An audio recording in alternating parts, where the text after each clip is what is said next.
Welcome to Casba Obscura, a look at life in the dark and upside down. I'm your host, Bash.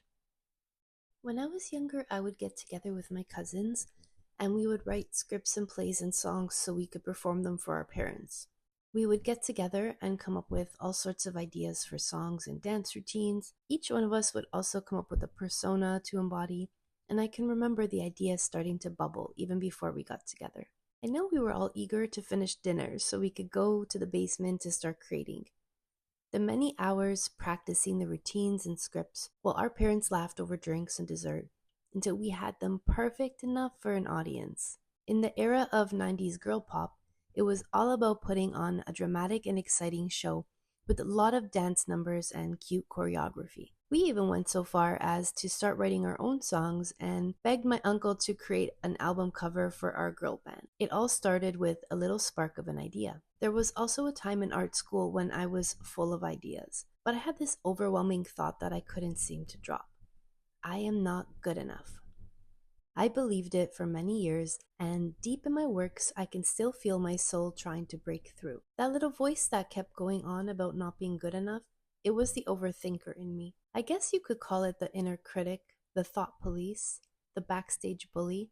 While Julia Cameron talks about characterizing the inner critic with googly eyes and spots, in George Orwell's dystopian society, this would surely be considered a thought crime. Cameron harps on this idea of morning pages, 3 pages of stream of consciousness writing to cleanse the mind. In Oceania, the criminalization of thought extends to writing thoughts down in a journal. I do write in my journal every day. Thank goodness I'm free to do so. I know it sounds very cliche and a lot of people may tell you to do it, but I do it because it helps. I do it because it seems to help release my mind of all the junk that I'm holding on to first thing in the morning. It helps me to sort and clarify what thoughts are just not worth my time and effort, and what thoughts are actually productive or potential ideas. I was watching a YouTube video with Dave Perel, who was talking about the creativity faucet that he once heard Ed Sheeran talk about. When you're running a tap, you need to let the water that's stale and still and stuck in the faucet come out first. All of the gunk gets pushed out, all of the stuff that's just residue, that's just been sitting there. And then comes the clear water or the fresh ideas, and that's what we want. We don't want the junk. Meditation is useful because it helps eliminate some of the thoughts that are unnecessary or repetitive or negative, and provides space to sit in a state of silence and emptiness. If you've ever meditated, really meditated, not just for pretend or for looks or for Instagram, but if you've actually meditated before, you know you can reach this point where you don't have a thought. And it's quite unusual when it first happens. You immediately want to fill up the space with a thought like, where is this voice in my head gone? Why is nobody saying anything? Gosh, this is uncomfortable.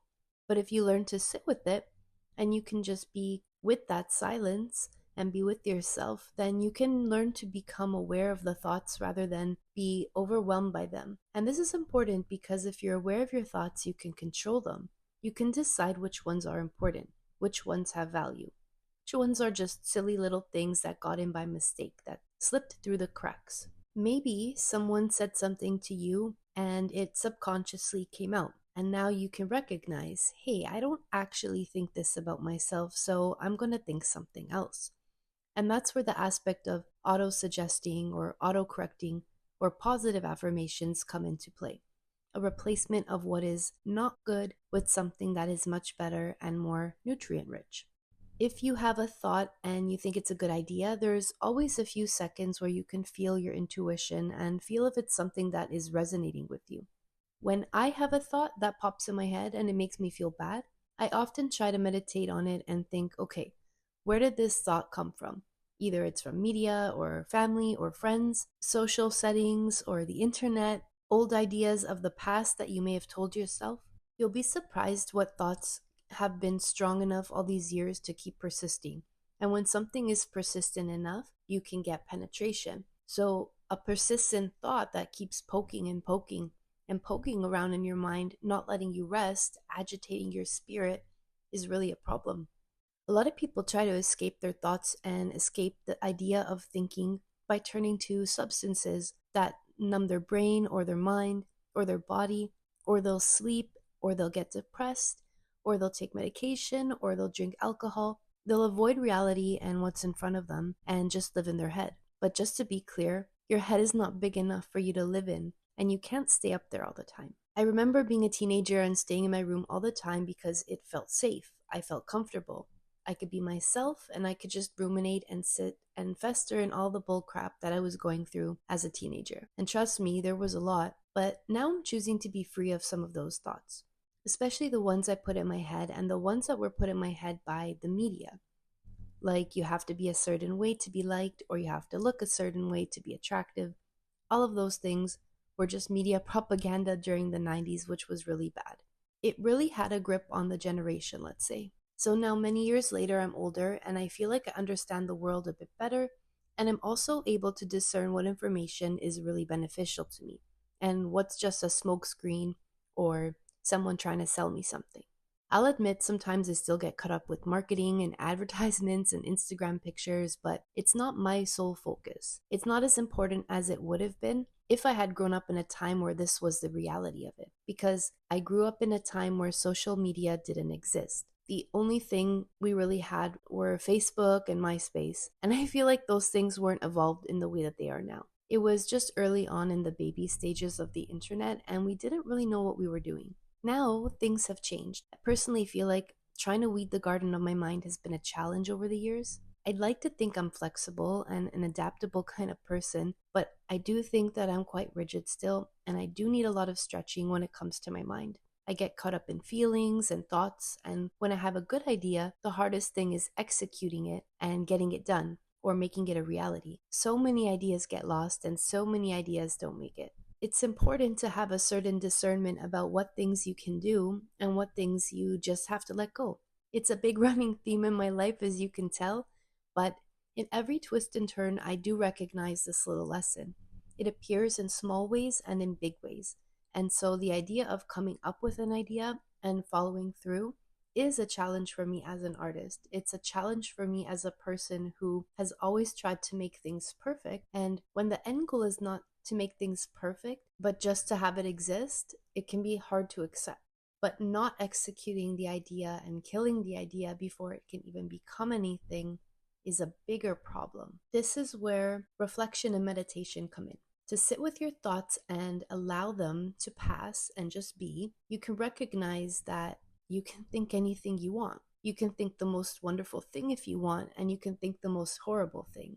I mean, there's times where I've been scared by my own imagination by just looking at a dark room or going in my own basement. I remember there was a time as a kid my mom would ask me to go and get things in the basement. We used to have a cold room where she kept tomato jars and potatoes, and one time she asked me to go pick a few potatoes and grab a few onions down in the basement. I'd always freak myself out by imagining that there was something that would pop up there, like in a horror movie, and I would do it to myself. I don't know why. It was my basement. There was nothing scary going on. The lights were on, but there was still that something that I put in my head because I saw it in a movie once or read it in a novel. I don't know what to tell you. I still sometimes get freaked out when I'm in the dark just because I put things in my head. But imagine the good things that can happen in my life if I use that same imagination and that same energy. You might hear people talk about this idea of manifestation and vision boards and putting things out there in the universe so you can see it happen. And I really do believe in that. I do, because I've prayed for things and I've received many blessings in my life. I've also received many misfortunes, and I don't have an explanation for that. But all I can say is the little space between my ears is much bigger than I can even imagine. And the brain is a fascinating piece of equipment. There's something called neuroplasticity, and you may have heard of this. Scientists have come up with the conclusion that we are able to rewire our own brains with certain activities, exercises, and therapies. Literally rewire our own brain. How interesting is that? There's people that know how to rewire a computer or a television or a cell phone, and they still don't know how to tell what they're feeling in their own body because they're just not in tune with that type of equipment. They're used to wires and nuts and bolts and circuit boards, but when it comes to the human body and the human mind, we're in awe. We're in awe because we function at such a high level that is still very difficult to understand. I mean, we're amazed when we watch a television program about aliens and life in the ocean, and yet we're sitting on our own couches within these vessels like it's nothing. I don't know if that's the best way to describe it, but we have everything right here and it's truly bewildering. I once went on a field trip with some students to a biology lab at a university. We were able to see the lab where they study the human body. We were in the same room as 5 or 6 open cadavers, and it was really odd. It felt really surreal. The people on the table had donated their bodies to science, and the students were learning many things about the body as they were all training to be nurses and doctors. As I stood in the room and they talked about the organs and the different parts of the body and what happens to our body after we pass, it was interesting to me that the people were no more than objects of study, even though they had lived at some point. I thought about how we've learned from many people who have lived before us, and how many people have discovered things and had thoughts and learnt things and tried so hard to explain them to us in their own ways, however they could, whether it was through art, through scripture, through paintings, drawings, books, science. They were all trying to figure out the same thing, which is really cool and also really exhausting. Like, why haven't we figured this out yet?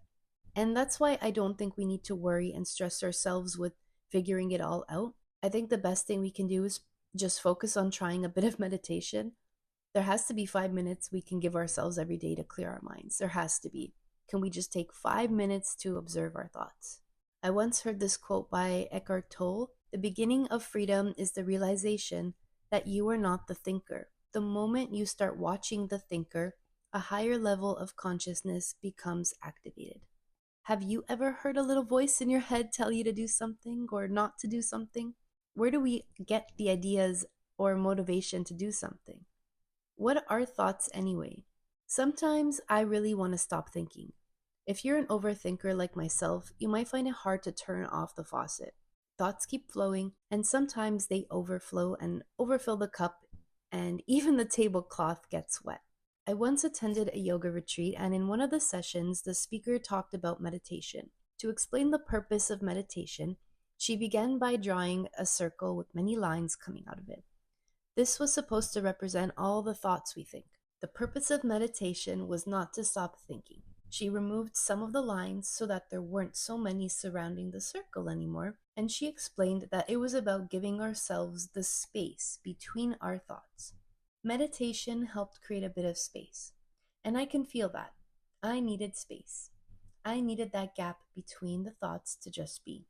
When it comes to purity of the mind, Acharya Shunya teaches that as you feel and think, so you become.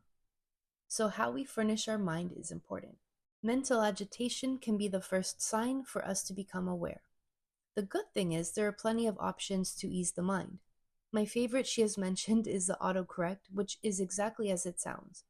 When you hear a negative thought, you replace it with a positive one.